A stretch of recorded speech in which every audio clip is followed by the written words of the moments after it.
सच्चिदानंद रूपाय विश्वोत्पत्त्यादि Hathaway तापत्रय विनाशाय श्री कृष्णाय वयं नमः।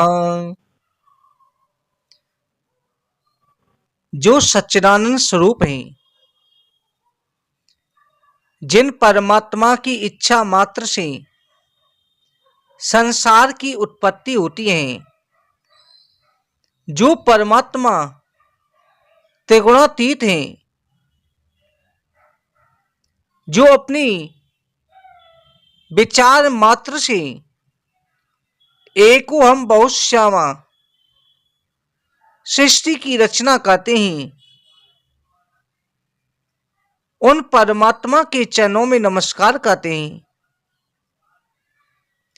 देवी सरस्वती नारायण भगवान के चरणों में नमस्कार करते हैं। भक्तजनों, इस गर्भ संस्कार कथा को श्रवण करने मात्र से मनोवांछित संतान की प्राप्ति होती है। किसी भी प्रकार की मनोकामना हो, उस मनोकामना की पूर्ति के लिए केवल एकमात्र यही साधन है।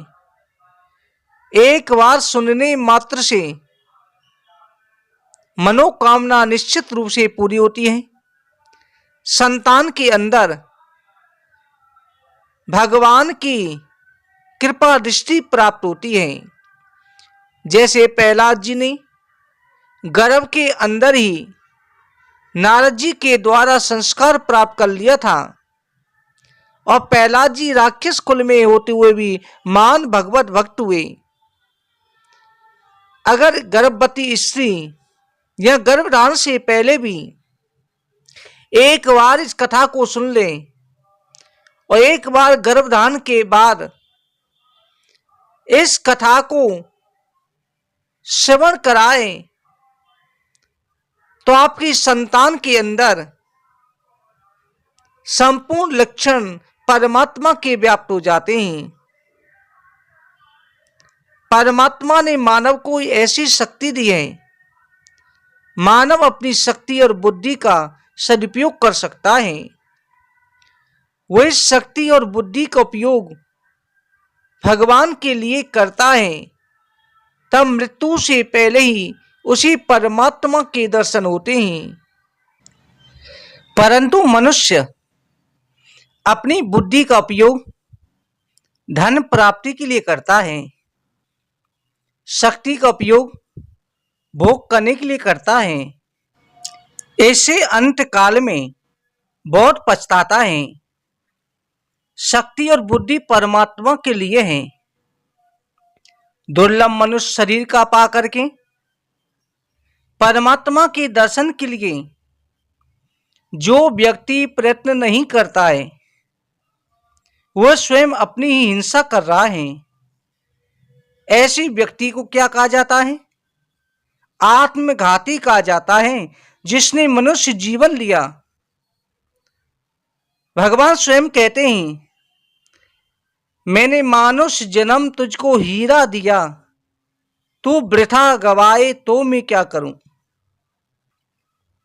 परमात्मा ने मनुष्य जन्म दिया, परंतु हम इस जीवन का सदुपयोग नहीं कर पा रहे। जिसकी परमात्मा के दर्शन की इच्छा है, जो प्रभु के दर्शन के लिए हमेशा प्रयत्न करता है, उसे भले ही इस जन्म में परमात्मा के दर्शन न हो, परंतु उसका मरण अवश्य डरता है। अंतकाल के समय उसे शांति प्राप्त होती है, उसका मरण मंगलमय होता है। किसी भी प्रकार की लौकिक इच्छा जिसके मन में रहती है, अंतकाल के समय बहुत त्रासित होता है। संसार की जो इच्छाएं किसी के मन में आती हैं कि मुझे ये सुख भोगना था, किसी की काम इच्छा रहती है, किसी की गाड़ी की, किसी की मकान की, बहुत सारी इच्छाएं होती हैं। तभी तो कहते हैं ना, मन के बहुते रंग हैं, क्षण क्षण बदले सोई, एक रंग में जो रंगे ऐसा बिरला कोई। ये मन जो है ये संसार में फंसा देता है। इसलिए ध्यान रखना, ये मनुष्य जीवन जो मिला है ये परमात्मा को प्राप्त करने के लिए मिला है, ना कि आपको संसार के सुखों में फंसने के लिए। संसार के सुख भोगो, परंतु संसार के साथ में परमात्मा को हमेशा याद रखो। काम करते रहो, नाम जपते रहो। हर प्राणी के अंदर परमात्मा के दर्शन करो, परंतु ये सभी को नहीं होते। प्राणी को प्रभु के दर्शन नहीं होते, स्वर्ग के देवताओं को भी भगवान के दर्शन आसानी से नहीं होते। स्वर्ग के देवता भले ही सुखी हैं, स्वर्ग में सुख भोगा जाता है, भले ही स्वर्ग में सुख भोग ले, परंतु सुख का अंत तो होता ही है। ध्यान रखिए, संसार का नियम है, जहां सुख है वहां दुख भी है। जो मर्यादा को छोड़ करके सुख भोगता है उसकी इच्छा चाहे ना हो तब भी दुख भोगना ही पड़ता है। स्वर्ग के देवता हमसे अधिक सुख भोगते हैं, उन्हें अधिक सुख मिलता है, परंतु शांति उन्हें तब भी नहीं मिलती। शांति केवल परमात्मा के दर्शन से ही प्राप्त होती है। इससे देवता ऐसी इच्छा करते हैं कि उन्हें भारत में जन्म मिले। भारत भक्ति की भूमि है। स्वर्ग में नर्मदा जी नहीं है, गंगा जी नहीं है, साधु सन्यासी नहीं है, वहां सभी भोगी जीव हैं। स्वर्ग भोग भूमि है। जो यहाँ पर एकत्र किए जाते हैं उन्हें सुख भोगने के लिए स्वर्ग में भेजा जाता है, परंतु स्वर्ग से भी बढ़कर के श्रेष्ठ ये भारत देश है। देव भक्ति नहीं कर सकते, भक्ति मानव शरीर से ही होती है। मानव सावधान रहते हुए पाप छोड़ सकता है। बड़े भाग मानुष तन पावा, सुर दुर्लभ सद ग्रंथन गावा। देवताओं के लिए भी दुर्लभ मानव शरीर पा करके भी जो परमात्मा का साक्षात्कार नहीं करता वो पशु के समान है। मानव प्रतिक्षण सावधान रह करके पाप छोड़ करके भक्ति करे तो मृत्यु से पहले ही उसे परमात्मा के दर्शन होते हैं। सभी प्राणियों को भोगी मिलता है। मानव शरीर में क्या पशु पक्षी भी विषय भोग करते हैं, संतान का लालन पालन करते हैं, परंतु मानव में बुद्धि ज्यादा है। मानव विवेक से थोड़ा सा सुख भोग करे, भक्ति भी करे, भोग भी भोगो, साथ में भक्ति भी करो, भोग और भगवान दोनों ही मिल जाते हैं। श्री कृष्ण दर्शन मानव शरीर द्वारा ही हो सकता है। मानव में ही ऐसी शक्ति है। स्वर्ग के देवता पुण्य का फल सुख भोगते हैं, पशु पाप का फल दुख भोगते हैं। पशु आत्मा को शरीर समझता है, जो मनुष्य होते वो भी आत्मा को ही शरीर समझे। ये समझे कि इसकी मृत्यु हो गई, ये नहीं जानता आत्मा जड़ अमर है। जो आत्मा को शरीर को अपना समझता है, आत्मा को शरीर में एक समझ लेता है, वो पशु ही है। शरीर से आत्मा अलग है, आत्मा शरीर दोनों अलग हैं। मानव से जानता है शरीर ही मैं हूं, शरीर ही आत्मा है, ऐसा पशु समझते हैं। इससे शरीर सुख में मग्न रहते हैं। पशु का स्वभाव सुधरता नहीं है। बिल्ली जन्म से लेकर मृत्यु तक चूहे की हिंसा करती है। बिल्ली ने कभी चूहे की हिंसा करना छोड़ दिया हो ऐसा कभी नहीं सुना। पशु स्वभाव को छोड़ नहीं सकते, उनका स्वभाव एक ही सा रहता है। मानव चाहे तो अपने स्वभाव को सुधार सकता है। उसके लिए क्या चाहिए? जप करने से, कथा सुनने से आपका स्वभाव सुधरेगा। सत्संग से स्वभाव सुधरता है। भक्ति करने से जीव में परमात्मा के सद्गुण आते हैं, तब मानव का स्वभाव सुधरता है। और जिसका स्वभाव सुधरता है उसे मृत्यु से पहले ही मुक्ति मिल जाती है। भक्तों, मानव चाहे तो पाप छोड़ सकता है, मानव चाहे तो पुण्य कर सकता है।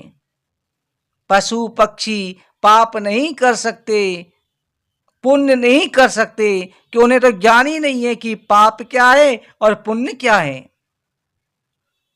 देवता भी पुण्य नहीं कर सकते। मानव चाहे तो पाप छोड़ सकता है, पशु पाप नहीं छोड़ सकता। जो हिंसा वृत्ति है वो हिंसा ही करता है। निरंतर भक्ति केवल मानव कर सकता है। निरंतर भक्ति करने से भगवान के दर्शन होते हैं। परमात्मा के दर्शन से ये जीवात्मा कृतार्थ हो जाता है। भक्तों, आपको लगता होगा कि मैं मंदिर रोज प्रभु के दर्शन करता ही हूं। मंदिर में प्रभु के दर्शन तो सामान्य दर्शन है। कई व्यक्तियों को मंदिर में प्रभु दिख पड़ते हैं, मंदिर के बाहर निकलते ही प्रभु दिखाई नहीं देते। जब प्रभु दिखाई नहीं देते, आंखें पाप करती हैं, मन बुरे विचार करने लगता है। मंदिर में भगवान की भक्ति करने वाला मानव मंदिर के बाहर आकर के पाप करने लग जाता है। मंदिर में तो बड़े डरते हैं, नहीं ये पाप है, परंतु ये नहीं जानते क्षण क्षण में परमात्मा है। अनेक बार मंदिर में दर्शन करते करते भी ये मन बिगड़ता है। मंदिर में बहुत भीड़ हो जाने पर किसी का धक्का लग जाए तो मन अशांत हो जाता है। कईयों को तो ठाकुर जी के समक्ष ही क्रोध आ जाता है। इससे सिद्ध होता है मंदिर में प्रभु के दर्शन उत्तम दर्शन नहीं, साधारण दर्शन है। साधारण दर्शन से शांति भी साधारण ही मिलती है। इसलिए थोड़ा सोचिए, मन में आपको क्या दिखाई देता है, मंदिर में आपको क्या दिखाई देता है, भगवान या मूर्ति? आप मानेंगे कि मूर्ति दिखाई देती है। आंखों को भले ही भगवान की मूर्ति दिखाई दे, पर जो वैष्णव हैं, भगवान की भक्त हैं, ऐसी भावना रखते हैं ये मूर्ति नहीं, ये मेरे परमात्मा हैं। जिनका मन शुद्ध है उसी भावना से मंदिर में भगवान दिखाई देते हैं। ये साक्षात परमात्मा हैं। बैकुंठ के नारायण भी यही हैं, जो मंदिर में सिंहासन पर विराजमान हैं। इसलिए साक्षात प्रभु को हर जगह देखिए। हृदय में भाव ना हो तो मंदिर की पत्थर की मूर्ति दिखाई देती है, हृदय में भाव हो वो पत्थर की मूर्ति में परमात्मा दिखाई देते हैं। वैष्णव मंदिर में मूर्ति के दर्शन नहीं करते, परमात्मा के दर्शन करते हैं। आप बहुत प्रेम भाव से प्रभु के दर्शन कीजिए, प्रभु के उपकार को अनुभूत कीजिए, थोड़ी स्तुति कीजिए, संकल्प कीजिए कि हे नारायण, आज से मैंने पाप करना छोड़ दिया। आज से मैं भगवान की कथा सुनने वाला हूं। आज से मैं सत्कर्म करूंगा। अब मैं भगवान का हो गया हूं, भगवान मेरे हैं। ऐसा ही बोलूंगा जो मेरे भगवान को पसंद होगा। मैं ऐसा ही कार्य करूंगा जो मेरे प्रभु को प्रिय होगा। जब मानव पाप छोड़कर के भक्ति का संकल्प करता है, तब भगवान मन में धीरे धीरे हंसते हैं। प्रभु को बड़ा ही आनंद होता है कि आज मेरा पुत्र समझदार हो गया है। पत्थर की मूर्ति कभी हंसती नहीं, परंतु आपको लगेगा कि आज परमात्मा बड़े ही प्रसन्न है, मूर्ति मुस्कुरा रही है। आपसे कभी पाप हो जाए, पाप के बाद दर्शन करने जाएं, तो आपको ऐसा लगेगा कि आज भगवान नाराज हो गए हैं, आज प्रसन्न नहीं हैं। आज भगवान उलाहना दे रहे हैं, दृष्टि भी नहीं डाल रहे, मेरे प्रभु हंसते नहीं हैं, मानो कह रहे हैं कि मेरा नाम धारण किया, अभी तक पाप नहीं छोड़ रहे। पुत्र बुरा हो जाता है तो पिता को बड़ा ही दुख होता है। ये जीव ईश्वर का पुत्र है। जीव पाप करके भगवान के दर्शन करने जाता है, उसे देख करके भगवान को संकोच होता है। भगवान उलाहना देते हैं, मानो कह रहे हैं आज तुम्हारी ओर देखने का मन नहीं हो रहा। मेरा पुत्र होकर के ऐसा पाप कर रहा है, पत्थर की मूर्ति उलाहना नहीं देती, पत्थर की मूर्ति हंसती भी नहीं, परंतु जिसका हृदय शुद्ध है, जिसकी आंखें पवित्र हैं, जिसके हृदय में भावना है, उसे मंदिर में भगवान दिखते हैं। आंखों से भले ही मूर्ति दिखाई दे, वैष्णव भगवान की भावना करते हैं, दर्शन करते हैं। 100 रुपए के नोट में एक भी पैसा नहीं दिख पाता। आंख को तो कागज ही दिखाई देता है, किंतु आंख को भले ही कागज दिखाई दे, बुद्धि कहती है कागज नहीं, रुपए ही। वैष्णव मूर्ति के दर्शन नहीं कर रहे, भावना से प्रत्यक्ष परमात्मा के नारायण के दर्शन कर रहे हैं।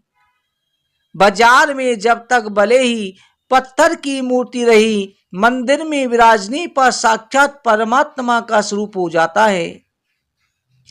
लोहे की छेनी अग्नि से गर्म हो जाने पर अग्नि रूप हो जाती है। वेद विधि से प्राण प्रतिष्ठा होने पर वो मूर्ति नहीं कही जाती, साक्षात परमात्मा बन जाती है। भगवान भावना से मंदिर में भगवान दिखाई देते हैं, भावना के बिना तो पत्थर की मूर्ति दिखाई देती है।